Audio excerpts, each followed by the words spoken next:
प्रातः क्लास चल रहा था 11 अक्टूबर 1966 मंगलवार को तीसरे पेज के मध्य आदि में बात चल रही थी।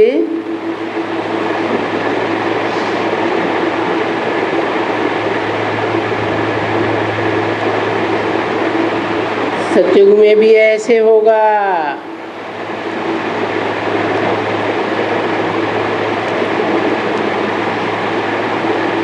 इन ब्रह्मा बाबा का भी तो बाबा होगा ना, इनका बच्चा भी होगा। ये देखो, ये कोई इनका बच्चा नहीं है। ये राधे और कृष्ण ये जो स्वयंवर के बाद बने हैं, इनमें कृष्ण अलग है और वो राधे अलग है।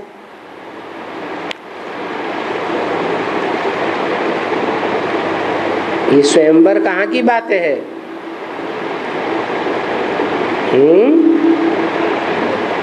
संगम युग की बात है। सतयुग त्रेता में वहां कोई जश्न नहीं मनाया जाता, वहां कोई उत्सव आदि नहीं होता है, साधमाना भी नहीं मनाते हैं। तो ये संगम की बात है, जो राधे लक्ष्मी बनती है सो अलग घर की, क्योंकि राधे है चंद्रवंश की, कृष्ण है सूर्यवंश का, तो दोनों अलग अलग घर की है ना।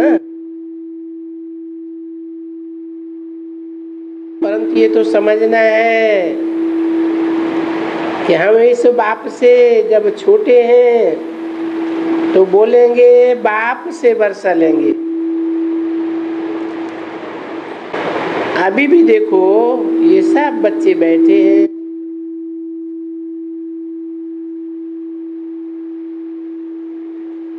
जो राजा रानी है,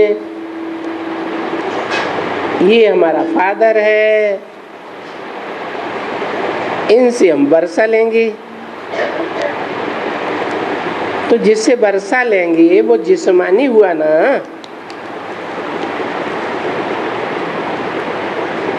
रूहानी बाप से क्या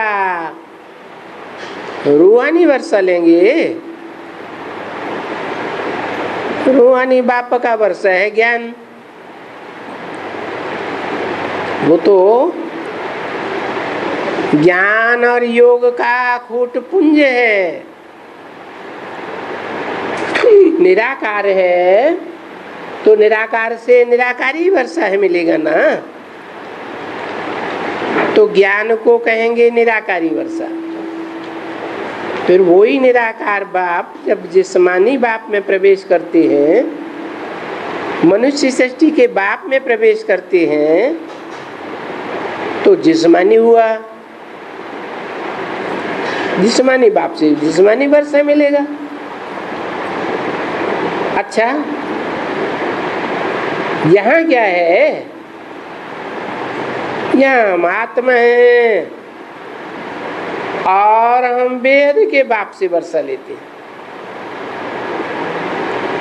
तो ये बात हो गई है बिल्कुल न्यारी। एक ही बार होती है ये बात, जो बेहद के बाप से बेहद का वर्षा मिलता है। भले वहां सतयुग त्रेता में तुमको जो वर्षा मिलता है वो यहाँ के पुरुषार्थ से मिलता है, परंतु वो वर्षा मिलता कहाँ से है? जरूर कहेंगे कि ये संगम युग के पुरुषार्थ से ही मिलता है। वहाँ ऐसे नहीं कहेंगे कि हमको रूहानी बाप से वर्षा मिलता है। रूहानी बाप तो वहाँ होते ही नहीं है, रूहानी बाप तो 5000 साल रूहानी दुनिया में ही रहते हैं, तो वहां ऐसे नहीं कहेंगे कि रूहानी बाप से वर्षा मिलता है, नहीं। बस ये एक ही संगम युग का समय है जबकि आत्माओं को परमात्मा से बाप का वर्षा मिलता है, और वो भी बेहद के बाप का वर्षा मिलता है। आत्माओं को अभी परमात्मा को याद करना है। कोई भी देहधारी की यादें तोड़नी है, और ये देहधारी की याद तोड़ना एकदम फट से नहीं होगा। जल्दी ही किसी की याद नहीं टूटती है। बस मैं आत्मा हूं, ये एक ही याद की यात्रा। देखो कहते हैं योग योग योग बड़ा नामी ग्रामी है। योग भारत का प्राचीन योग है। योग माना ही याद, तो किसके साथ योग रखना है? जैसे आशिक है मासूक के साथ योग है उसका बुद्धि का, परंतु हम उसको कहेंगे याद। देखो कैसे उनकी याद में रहते हैं। स्त्री पति की याद में कैसे रहती है, पर याद का अक्षर वो संस्कृत में या हिंदी में है योग, नहीं तो याद अक्षर हिंदुस्तानी अक्षर है, हिंदी अक्षर पक्का है। तो अभी तुमको नॉलेज कौन देते हैं? अभी संगम युग में तुमसे बात कौन करते हैं? है तुमसे बात करने वाला इस समय संगम में मनुष्य है, देवता है, कोई राक्षस है, कौन है? मनुष्य तुमसे बात नहीं करते हैं। कौन करते हैं? सतयुग से लेकर के कलयुग के अंत तक मनुष्य मनुष्य से बात करते हैं। सिर्फ इस संगम युग में आकर के रूहानी बाप रूहानी बच्चों से बात करते हैं। तो जो कुछ भी तुम समझते हो या समझाते हो सो भी ये तुम जानते हो कि हम रूह हैं, इन आर्गन्स द्वारा हम इनको समझाते हैं। तो वो भी तुम जानते हो कि रूह उनका समझता है, जिसके लिए इसका नाम ही रखा हुआ है रूहानी स्पिरिचुअल नॉलेज।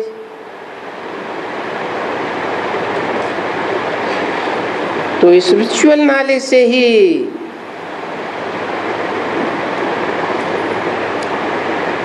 सच्ची दुनिया बनती है।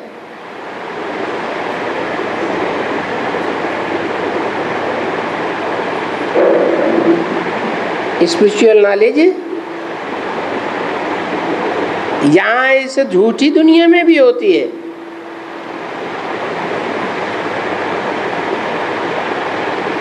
नाम रख देते हैं फिलॉसफी। अब वो फिलॉसफी कोई आत्मा का ज्ञान थोड़े ही है, ये तो भौतिक दुनिया का ज्ञान है। शास्त्रों के ज्ञान को फिलॉसफी समझते हैं। ये तो आध्यात्म ज्ञान है। आदि माने अंदर, आत्मा ने आत्मा, आत्मा के अंदर का ज्ञान। और आत्मा के अंदर की बात तो परमपिता परमात्मा की सिवाय कौन बताएगा। तो स्पिरिचुअल नॉलेज है ये झूठी भी होती है।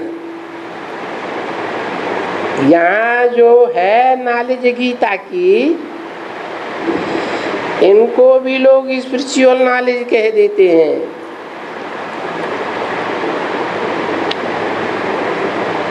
इनमें कोई वो लोग फर्क नहीं डालते हैं कि स्पिरिचुअल नॉलेज अलग है, आध्यात्मिक ज्ञान अलग है। उनको मालूम ही नहीं है रूहानी नॉलेज का। क्यों नहीं मालूम है कि गीता का भी नॉलेज जिस्मानी कृष्ण ने दिया है, दिखलाया है। कृष्ण ज्ञान दे रहे हैं, कृष्ण भगवान है। तो वो देखो, वो कोई रूहानी नॉलेज नहीं हुई, क्योंकि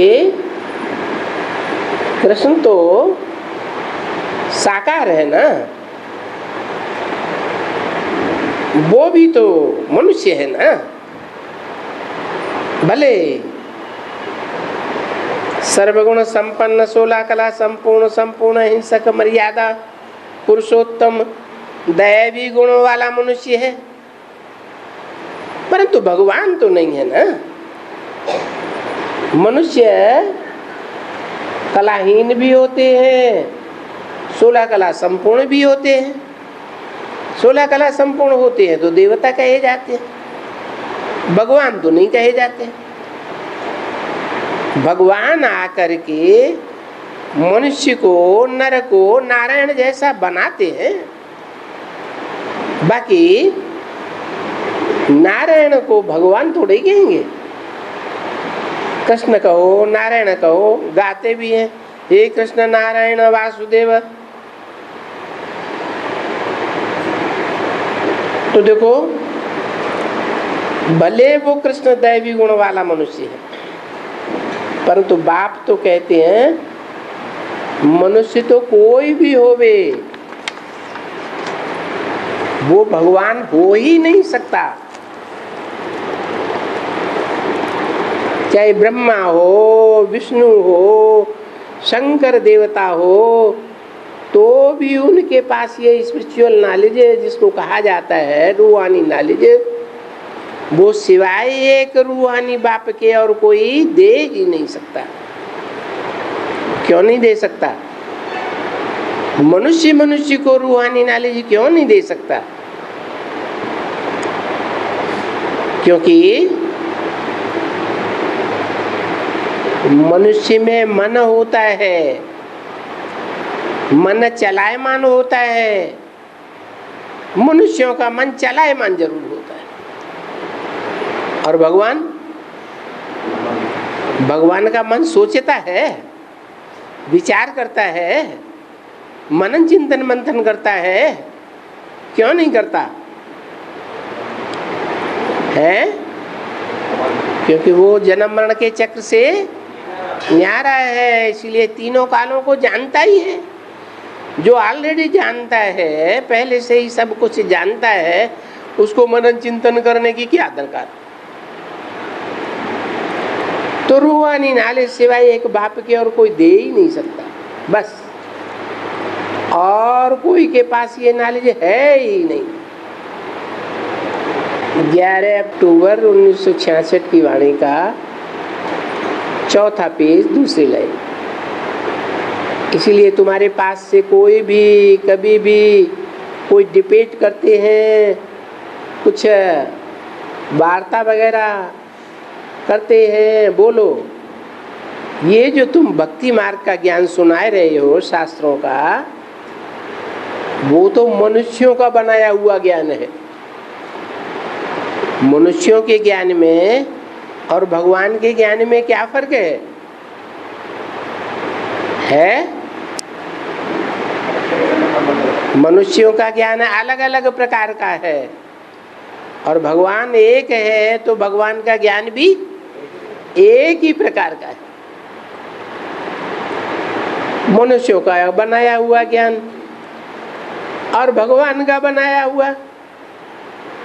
भगवान के अंदर जो ज्ञान है वो सत्य है,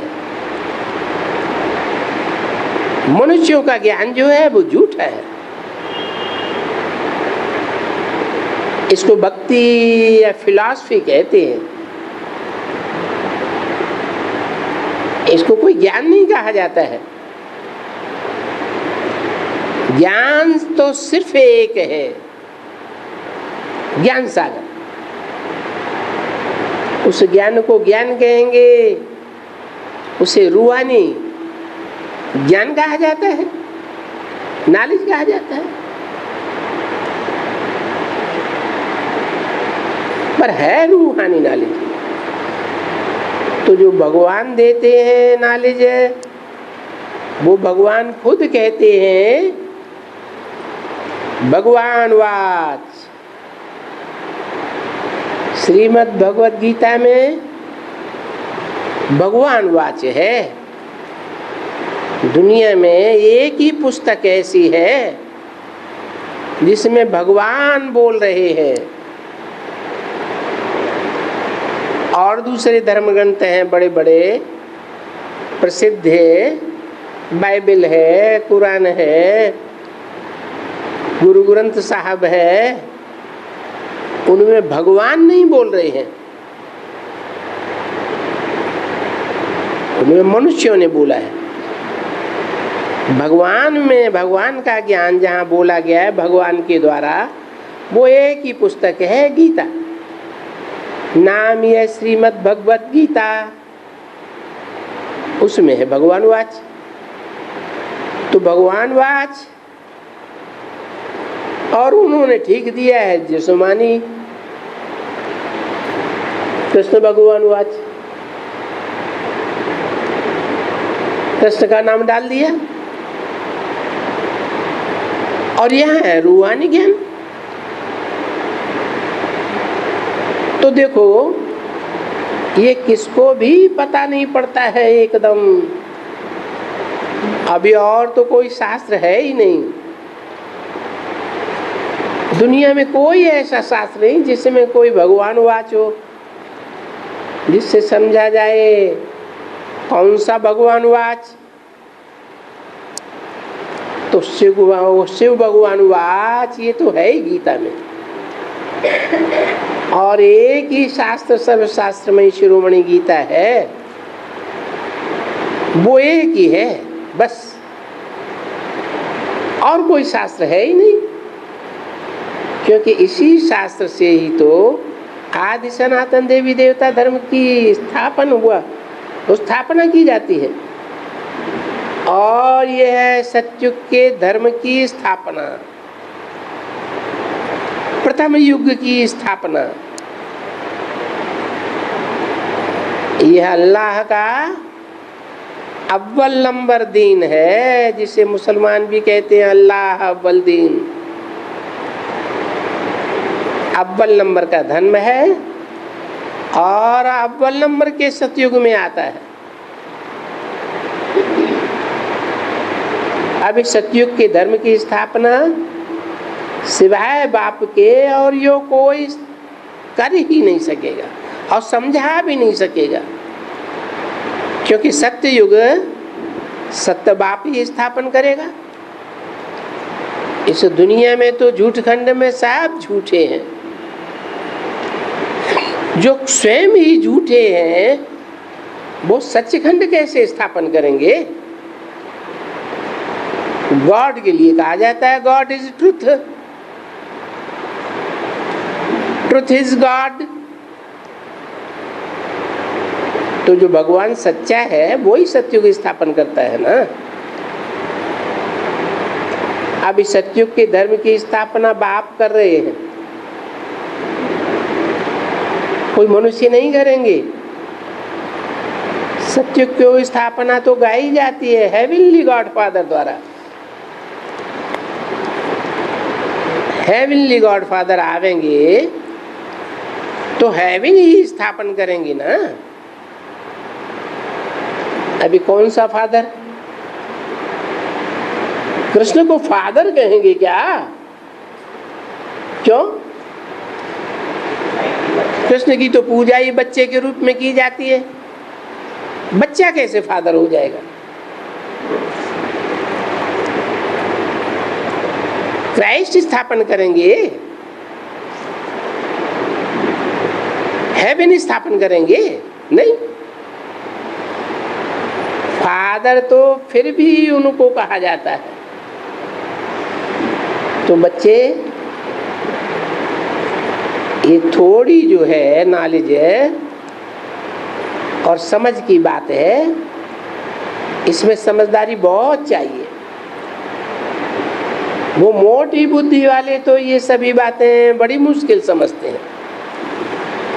इसलिए कभी भी कोई मनुष्य बैठ करके बात करे, बोलो ये जो भी शास्त्र वगैरह है वो तो मनुष्यों के बनाए हुए हैं ना, और मनुष्य तो अनेक हुए हैं।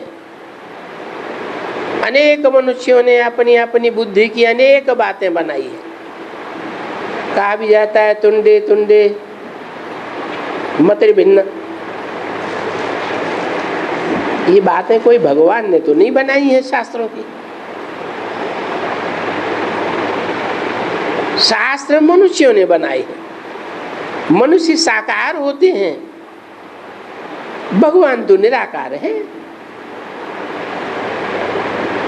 कोई कहेंगे व्यास ने भगवान ने बनाए शास्त्र। व्यास तुम कहेंगे, वो भी तो मनुष्य ठहरा ना। कैसे साबित करेंगे? दुनिया के लोग तो कहते हैं व्यास भगवान।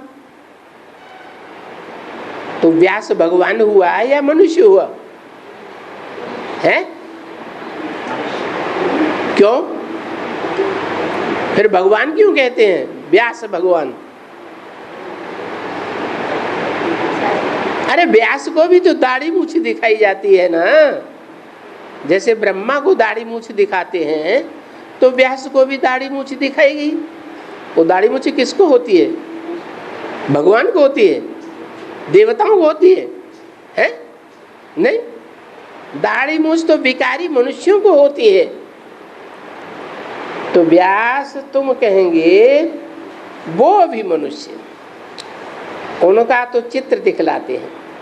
कैसा चित्र है? दाढ़ी मूछ वाला है या क्लीन शेव है? दाढ़ी मूछ वाला है।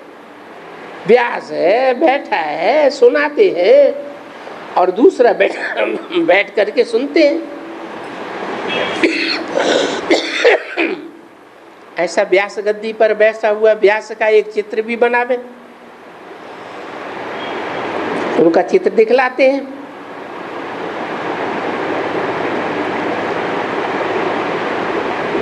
नाम पड़ा हुआ है व्यास। नाम का अर्थ क्या हुआ है? वे माने विशेष रूप से, आस माने बैठ गया। काहे के लिए बैठ गया है? ज्ञान की बातें बनाने के लिए बैठ गया। अब बनी बनाई बातों को ज्ञान थोड़ा ही कहा जाएगा। शास्त्र बनाए कि बने बनाए थे? है? सच्चाई तो बनी बनाई है या बनाई जाती है? सच्चाई तो बनी बनाई है। तो देखो, व्यास नाम मनुष्य का है, ये कोई आत्मा का नाम नहीं है। आत्मा का ज्ञान कौन देगा? है? आत्मा का ज्ञान वो ही देगा जो सदैव आत्मा है। हम तुम सब मनुष्य हैं। मनुष्यों का नाम शरीर का होता है कि आत्मा का होता है? और परमपिता परमात्मा का ज्ञान नाम है? बिंदी है, वो बिंदी आत्मा, उसका नाम ही है शिव। बिंदु रूपी स्टेज बनती है साकार शरीर के द्वारा, तब वो शिव कहा जाता है, शिवलिंग भी कहा जाता है। शंकरलिंग कहा जाता है क्या है? नहीं कहा जाता। क्यों नहीं कहा जाता? क्योंकि शंकर है या ब्रह्मा है, ये जो भी है वो सब पुरुषार्थी हैं। पुरुषार्थ देवभान का संपन्न नहीं हुआ है, देवभान से परे नहीं गई है आत्मा। आत्मा को शरीर मिलता है, उनका नाम होता है, बस। यहां तो सिर्फ एक ही आत्मा है जिनका नाम शिव रखा हुआ है। और जितनी भी आत्माएं हैं 500-700 करोड़ मनुष्यों की, वो सब उनके शरीर का नाम है या आत्मा का नाम है? शरीर का नाम है। तो जिसका नाम आत्मा का है वो ही आत्मज्ञान सुनाएगा। आत्मा का नाम है, इससे साबित होता है वो सदैव आत्मा है, आत्म की स्थिति में रहने वाला है। इस साकार सृष्टि में भी आता है, साकार तन में आता है, साकारी पतित दुनिया में आता है, तो भी सदैव निराकारी स्टेज में रहता है या साकारी बन जाता है? निराकारी स्टेज में रहता है। वो है ही निराकार, तो निराकार ही नाम रख दिया है आत्मा, परमात्मा है। देखो कहा जाता है ना, परमात्मा परम धाम में, परम माना सुप्रीम आत्मा।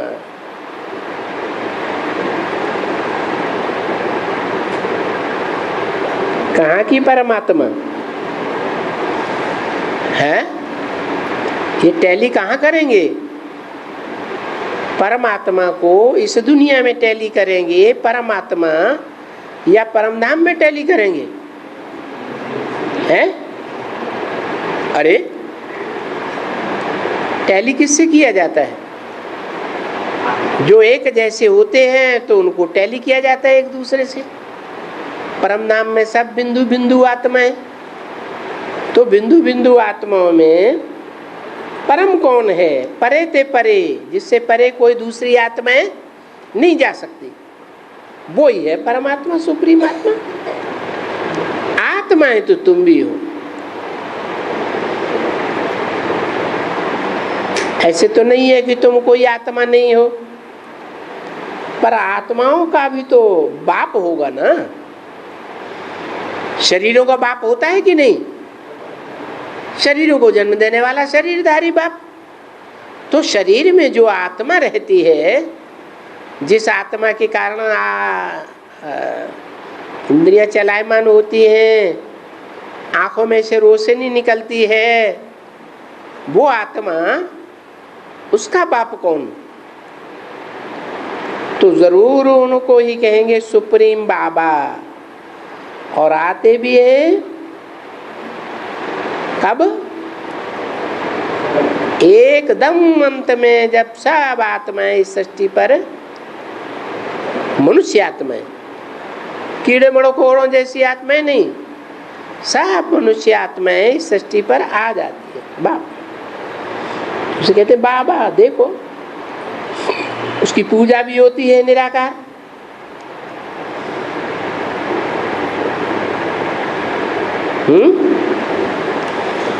पूजा किसकी होती है? पूजा का आधार क्या है? हैं? प्योरिटी। तो निराकार जब निराकारी स्टेज में है तभी उसकी पूजा होती है। और पूजा साकार की होगी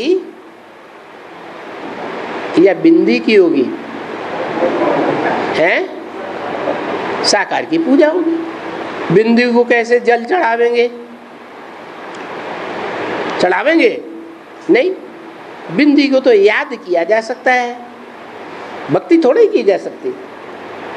तो पूजा भी निराकार की होती है। जब वो निराकारी स्टेज में टिक जाता है तो वो एक ही निराकार की पूजा होती है ना।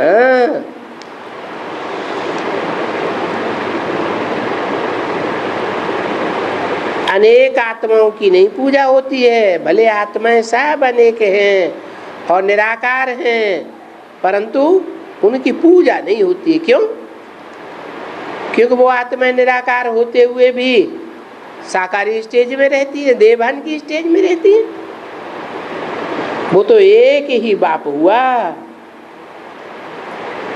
जो निराकारी स्टेज में टिक जाता है, और तो कोई निराकार होता ही नहीं है। अगर और भी निराकार की पूजा होती होगी तो निराकार के बच्चों की पूजा होती होगी, जो निराकारी स्टेज धारण करते हैं, जिन्हें रुद्रमाला कहा जाता है। तो होती है ना बरोबर। रुद्र शिव, फिर उनके बच्चों की होती है जिन्हें रुद्रगण कहा जाता है, तो उनके बच्चों की पूजा होती है।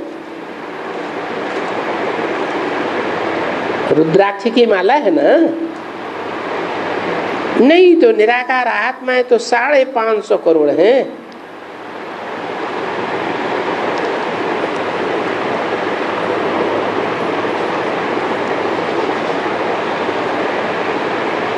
ये है किसकी ताकत? तो बैठ करके परमात्मा लिंग की और सभी इतनी की बैठ करके रुद्रों की पूजा कहेंगे, रुद्रों की पूजा करेंगे। है तो उनकी पूजा। वास्तव में रुद्रों की पूजा हो नहीं सकती है। वहां तो वो मिट्टी बना करके, मिट्टी का बना करके क्या बनाते हैं, छोटे छोटे शालिग्राम बनाते हैं, रुद्र की रचते हैं। अभी समझते हो ये क्या है? ये किसकी पूजा होती है? रुद्र ज्ञान मैटेरियल की पूजा करते हैं। जौ, तेल, तिल वगैरह, घी वगैरह, ये स्थूल चीजें स्वाहा करते हैं। तो देखो वो सभी मैटेरियल यज्ञ है। यहाँ तुम कुछ मैटेरियल की स्वाहा नहीं करते हो, यहाँ तुम क्या स्वाहा करते हो? मैटेरियल यानी मिट्टी बनाए करके और फिर उनके वो चित्र बनाए करके, तो ये सभी मैटेरियल पूजा हुई ना। मिट्टी के सारे खिलौने बना करके उनकी पूजा करते हैं। वास्तव में निराकार आत्मा तो कोई बनते ही नहीं। ठिक्कर की पूजा करेंगे, भित्तर की पूजा करेंगे, जिसकी चाहो उसकी बनाते रहते हैं। मिट्टी कहो, पत्थर कहो, कुछ भी कहो, वगैरह वगैरह, तो उसको कहा जाता है मैटेरियल पूजा। सभी मैटेरियल को याद करते हैं। भक्ति मार्ग में मैटेरियल को याद करते हैं ना। लिंग को याद करेंगे तो भी पत्थर का याद करेंगे, शालिग्राम याद करेंगे तो भी पत्थर या मिट्टी के याद करेंगे। तो ये देखो मैटेरियल है। अभी इस जड़ को तो तुम याद नहीं करते हो। किस जड़ को? मैटेरियल को। तुम तो जो चैतन्य है उनको जानते हो, इसलिए तुम उनको पूजा नहीं कर सकते, याद करते हो। 11 अक्टूबर 1966 की वाणी का 5वां पेज। तुम अभी मिट्टी की पूजा नहीं करते हो। मिट्टी माना ही देह अभिमान। तुम तो आत्मा को याद करते हो। इन मिट्टी के लिंगों की कोई अभी पूजा होने की दरकार ही नहीं है। ये सब भक्ति मार्ग में है। भक्ति मार्ग में ये पूजा हुई है, सो सामने देखा कि भक्ति मार्ग में सबकी पूजा होती है, सब पूजा ही करते हैं। अभी लक्ष्मी नारायण के मंदिर में भी जब भी कोई जाते हैं, सन्यासी भी जाते हैं, ये बच्चे, तो जो भी जाकर के माथा टेकेंगे वो माथा तो जरूर टेकेंगे। माथा नहीं टेकेंगे तो क्या, क्यों जाते हैं लक्ष्मी नारायण के मंदिर में? क्या चित्र देखने के लिए जाते हैं? नहीं। तो सभी मटेरियल है ना बच्ची। देखो ये लक्ष्मी नारायण जो चित्र टंगा हुआ है ये भी तो मटेरियल है ना। फिर कहते हैं गंगा स्नान, गंगा का चित्र भी बनाते हैं, सभी मिट्टी से बनते हैं, तो इनको मटेरियल कहा जाता है। और बाप तो है रूहानी बाप, वो तो अविनाशी चीज है। और ये जो चित्र मूर्तियां वगैरह बनाई जाती है वे क्या है? विनाशी है। उस बाप के सिवाय जो भी चीज देखने में आती है वो सब विनाशी है। आत्मा के सिवाय जो कुछ भी देखने में आता है वो सब है, आत्मा के सिवाय सब विनाशी है। देखो ये सब जो कुछ भी देखने में आता है सिवाय आत्मा के, वो आत्मा ही सिर्फ अमर है, बाकी सब खत्म हो जाते हैं। तो देखो आत्मा तो इमैटेरियल हुई ना। इमैटेरियल माने 5 तत्वों की बनी हुई नहीं है। ये शरीर काहे की बने हुए हैं? 5 तत्वों के बने हुए हैं, पृथ्वी जल वायु अग्नि आकाश।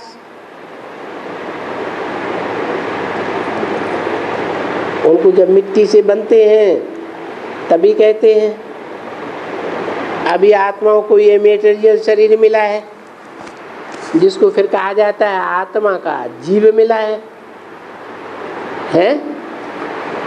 यह शरीर मिलता है तो आत्मा का जीव कहा जाता है, माने जीवित आत्मा।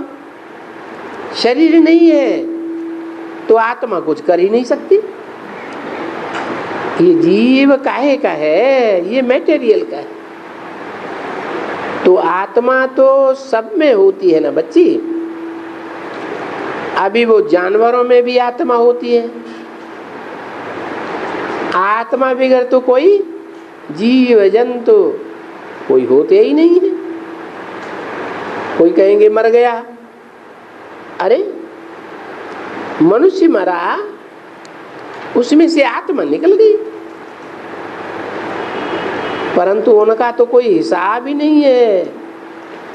ये जो कुछ भी हिसाब है या 84 लाख मनुष्यों का बैठ करके हिसाब करें तो वो लग जावे उनको ये कितना बड़ा कल्प।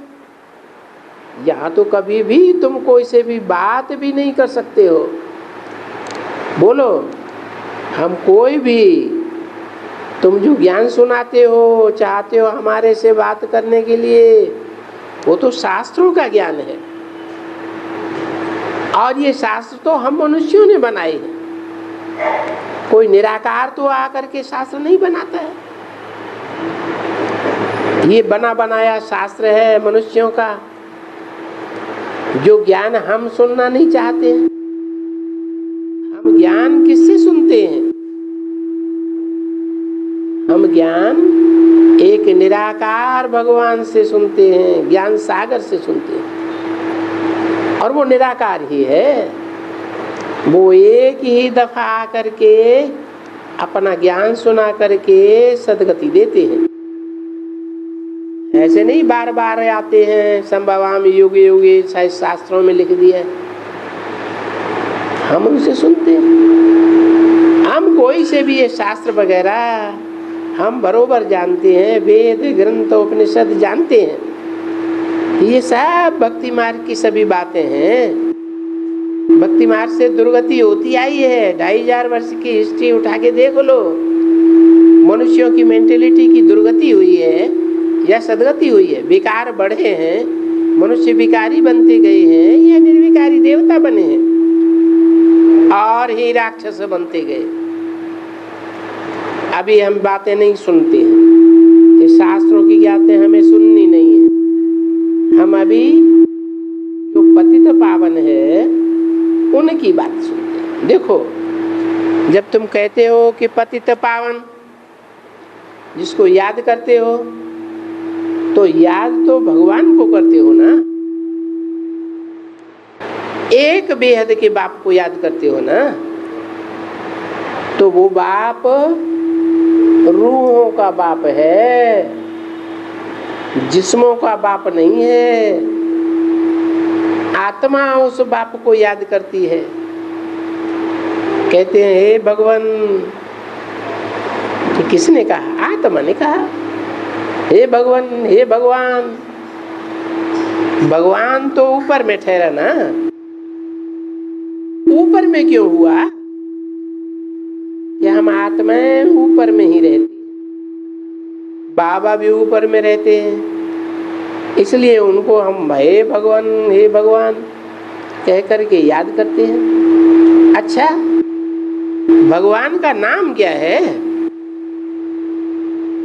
क्योंकि आत्माएं तो सबकी एक जैसी होती है, बिंदी बिंदी बिंदी। कैसे मालूम पड़ेगा ये भगवान की बिंदी है? नहीं, ये भगवान का मालूम पड़ता है तब जब वो ज्ञान का सागर आकर के ज्ञान सुनाते हैं। कैसे पता चलता है ये भगवान का ज्ञान है? जब ज्ञान सुनाते हैं तो पता चलता है कि ऐसा ज्ञान तो आज तक कोई मनुष्य मात्र ने नहीं सुनाया। आकर के सदगति देते हैं। ज्ञान होता ही है सदगति के लिए। वो ज्ञान ही का कि वर्षों से सुनते आए, हजारों वर्षों से सुनते आए और सदगति किसी की होती नहीं, और ही दुर्गति होती जाती है। तभी तो भगवान कहते हैं ना उनको, और कहते भी हैं परमात्मा, फिर कह देते हैं परमात्मा। तो परमात्मा परमात्मा अर्थात परे ते परे बड़ी हुई आत्मा।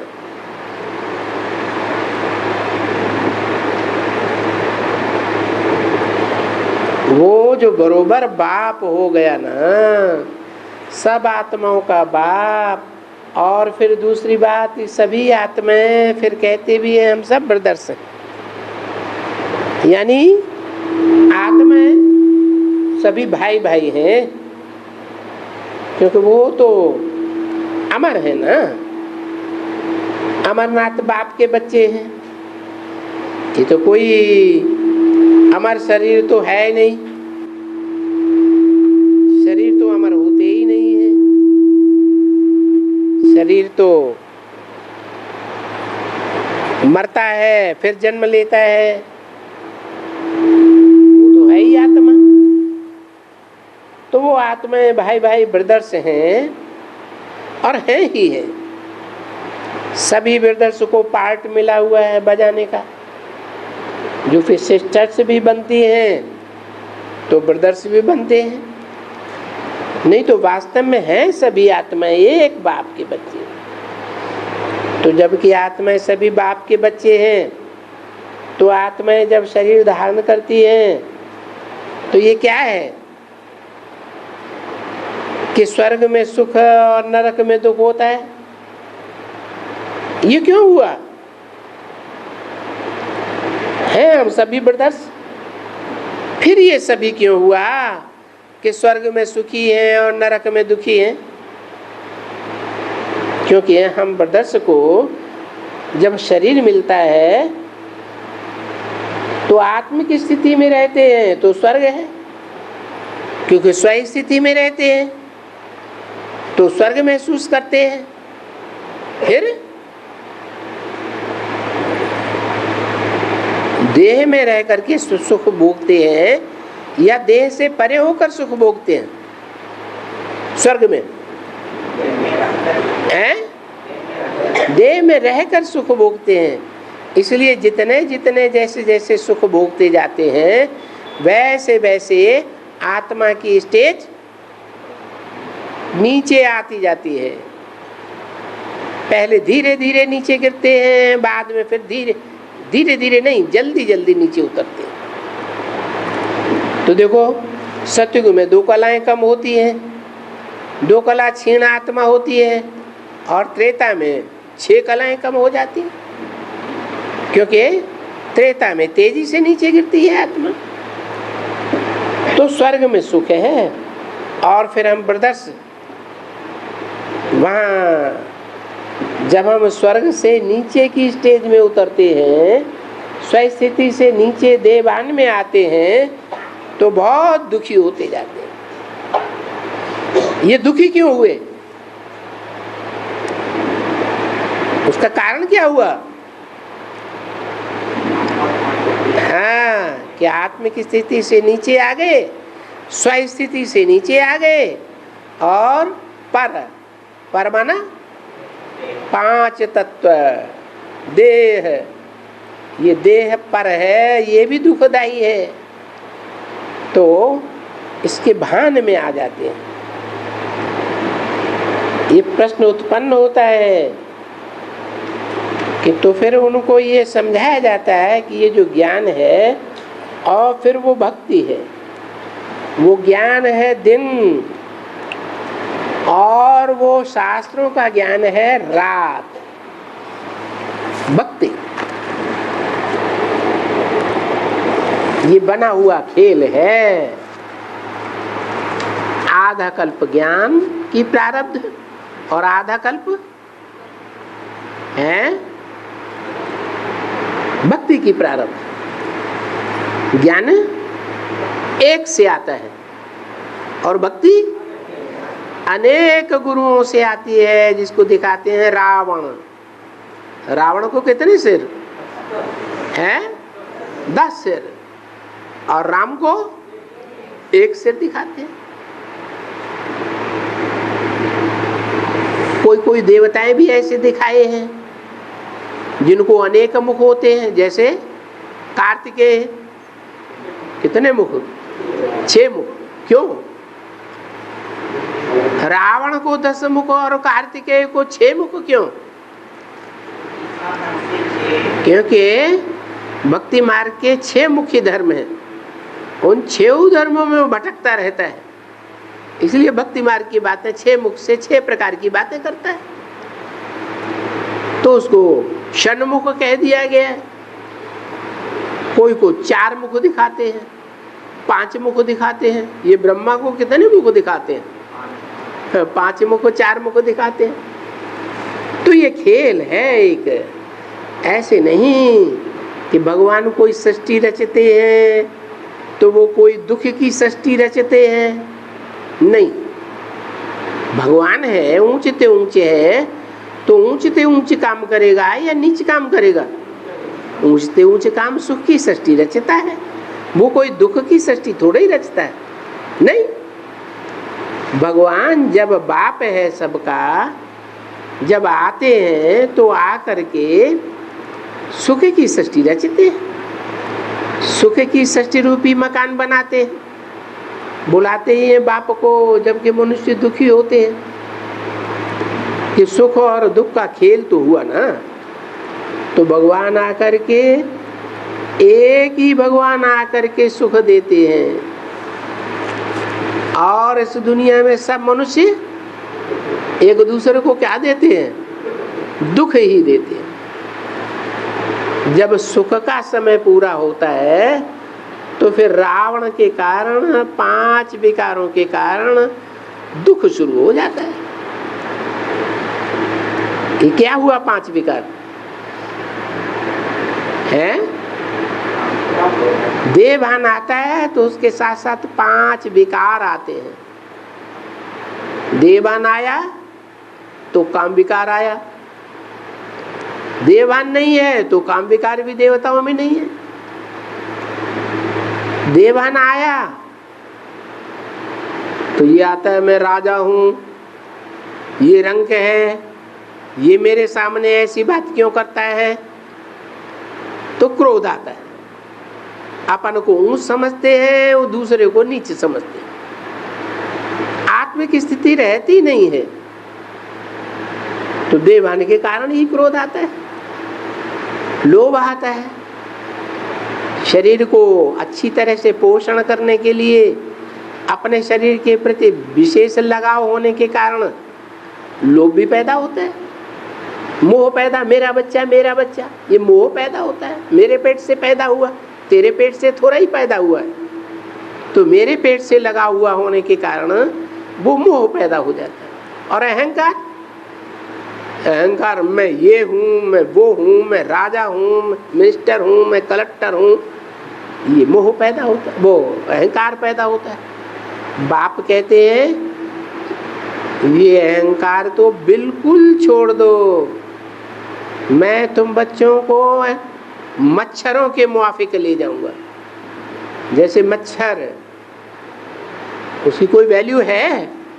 कोई वैल्यू नहीं, आकर के बैठा और पट से मार दिया, जैसे कोई वैल्यू ही नहीं। तो देखो, विकारों के कारण दुख शुरू होते हैं। ये दुख और सुख का तुम खेल समझते हो, ये बनाया किसने है? ये दुख और सुख का खेल किसने बनाया है? बाबा ने बनाया? नहीं, इसको कहा जाता है रूहानी ज्ञान। वो साहब जब कोई भी मनुष्य बोलेंगे उसको कहेंगे जिस्मानी ज्ञान। मनुष्यों का बोला हुआ जिस्मानी ज्ञान, भगवान का बोला हुआ रूहानी ज्ञान। और तुम्हारा जिस्मानी ज्ञान हम सुनते नहीं चाहते हैं, ऐसे बोल दो। हम इसमें बातचीत नहीं करना चाहते हैं, क्योंकि हमको हुक्म है कि सिर्फ एक से सुनो।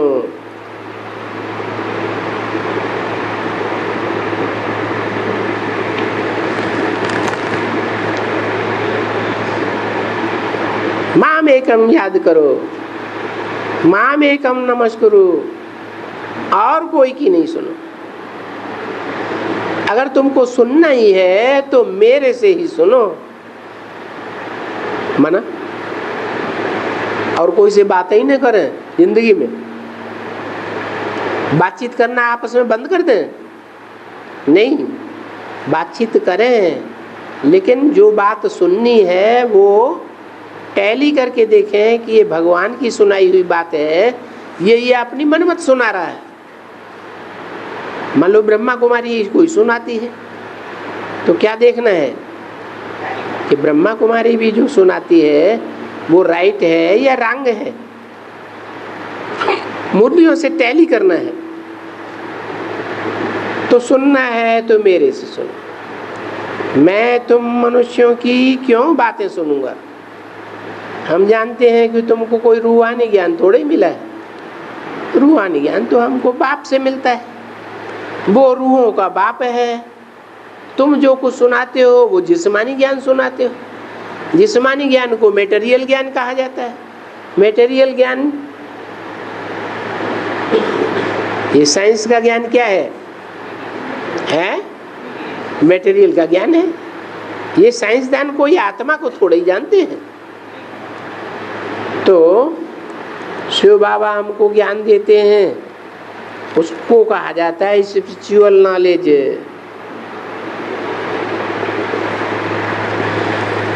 तुम्हारी तो मनुष्यों की बनाई हुई फिलॉसफी है,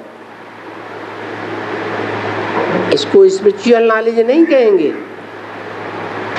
हम हैं डॉक्टर ऑफ स्पिरिचुअल नॉलेज, और तुम हो डॉक्टर ऑफ भक्ति। समझा? डॉक्टर भी एक दो को कहते हैं, सभी सर्जन हैं, वो हम रूहानी सर्जन के बच्चे हैं, तुम हो जिस्मानी सर्जन के, तुम जिस्मानी सर्जन फिलॉसफी के बच्चे हो, तो फर्क हो जाता है। भौतिकवाद में और आध्यात्मवाद में बड़ा भारी फर्क है। आज दुनिया किस तरफ जा रही है? भारतवासी किस तरफ जा रहे हैं? भौतिकवाद की तरफ जा रहे हैं या आध्यात्मवाद की तरफ जा रहे हैं? भौतिकवाद की तरफ सारी दुनिया दौड़ रही है। ये भौतिकवाद क्या है? पंचभूतों का ज्ञान है। पृथ्वी, जल, वायु, अग्नि, आकाश, इनको कंट्रोल किया हुआ है, परंतु ये कैसा ज्ञान है? ये मिथ्या ज्ञान है। आत्मा तो 5 तत्वों से भी जास्ती पावरफुल है, लेकिन पावरफुल तब है जब हम इसकी एकाग्रता में टिके। ये तुम्हारे ज्ञान में और उनके ज्ञान में बड़ा भारी अंतर है, इसलिए उनसे बात करने से टाइम फालतू हो जाता है, एकदम फालतू, क्योंकि वो अपने भक्ति मार्ग की ही ट्रा करेंगे और हम उनको कहेंगे ये सब भक्ति मार्ग की बातें। अब ये भक्ति मार्ग की बातें हम नहीं सुनते हैं। भक्ति रावण के अनेक सिरों से आती है और ज्ञान एक भगवान से आता है। बाबा ने कहा है हियर नो इविल, यानी भक्ति जिससे दुर्गति होती है, जो भक्ति की बातें मनुष्य सुनाते हैं, उन मनुष्यों से बिल्कुल न सुनो। तो तुम जो हमको सुनाएंगे सो शास्त्रों क्या ही वाणी सुनाएंगे, और हम जो सुनाते हैं इसको भगवान आकर के सुनाते हैं, और वो अब भक्ति की बातें मनुष्य सुनाते हैं। तो देखो दोनों में रात दिन का फर्क हो जाता है। किन दोनों बातों में? आध्यात्म ज्ञान में और भौतिक ज्ञान में। वो फिलॉसफी हो गई मनुष्यों की बनाई हुई, शास्त्रों से बनाई हुई, और ये हो गया स्पिरिचुअल नॉलेज। ओम शांति।